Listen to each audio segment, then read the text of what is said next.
Koruptor itu harus dimiskinkan, supaya kita tidak melihat lagi orang yang masih dalam penjara tapi bisa membeli hakim, bisa membeli hukuman. Koruptor itu harus dimiskinkan.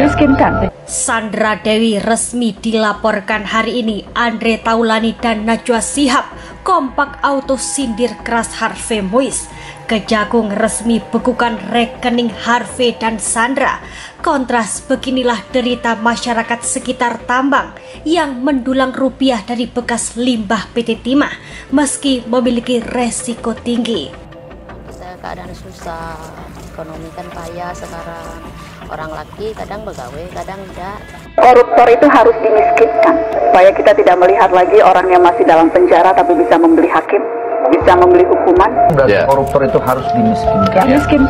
Setelah hidup bergelimang harta bak putri kerajaan dongeng, Sandra Dewi harus bersiap susul sang suami mendekam di balik jeruji besi. Sandra ikut diperkarakan usai diduga terlibat dalam kasus dugaan korupsi sang suami.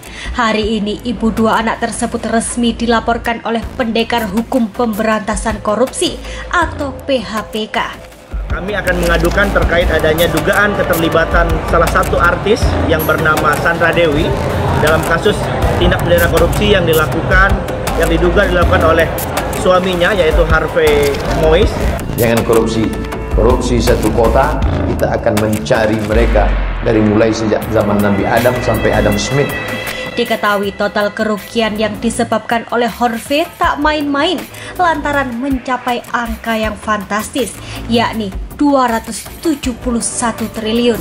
Netizen pun memberikan dukungan kepada PHPK, bahkan ada warganet yang menyarankan penjara seumur hidup.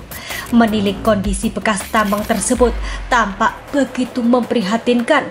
Kerusakan alam yang ditinggalkan tentu menyebabkan ekosistem yang tak lagi seimbang. Tak hanya dibayang-bayangi penjara puluhan tahun, bahkan Harvey Moise pun sudah terancam dimiskinkan.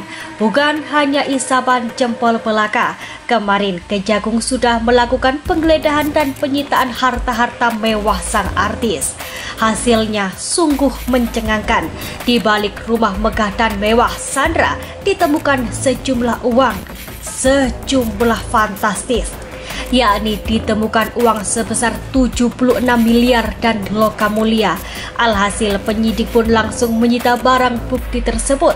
Ditemukan uang miliaran rupiah di rumah Sandra Dewi membuat publik tercengang. Uang begitu banyak disimpan rapi di rumah.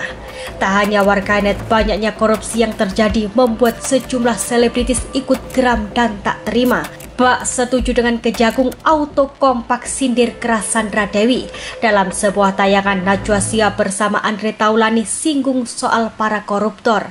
Menurut Najwa Shihab, koruptor memang harus dimiskinkan agar tidak ada lagi para koruptor yang bisa membeli hukum dan masih memiliki kekayaan saat sudah bebas. Koruptor itu harus dimiskinkan, supaya kita tidak melihat lagi orang yang masih dalam penjara tapi bisa membeli hakim, bisa membeli hukuman.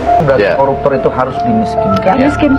Ya, kekayaan alam yang harusnya bisa dinikmati oleh masyarakat justru dinikmati segelintir orang yang tak bertanggung jawab.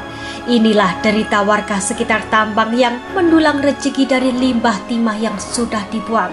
Sungguh miris di saat segelintir orang serakah menikmati mencapai ratusan triliun, sementara masyarakat sekitar harus berjuang keras demi sesuap nasi. Bahkan tak sedikit anak-anak kecil yang ikut menemani orang tuanya meski lokasinya sangat beresiko. Tentu saja melihat barang-barang mewah dan uang miliaran digeledah, tangis Sandra Dewi pecah. Ketegarannya pun ambruk. Kehidupan bergelimang harta selama ini harus dibayar mahal dengan berhadapan hukum. Lantas benarkah kini Sandra dan anak-anak pulang ke rumah orang tua Sandra? Entahlah. Keadaan susah, ekonomi kan payah sekarang. Orang laki kadang begawe, kadang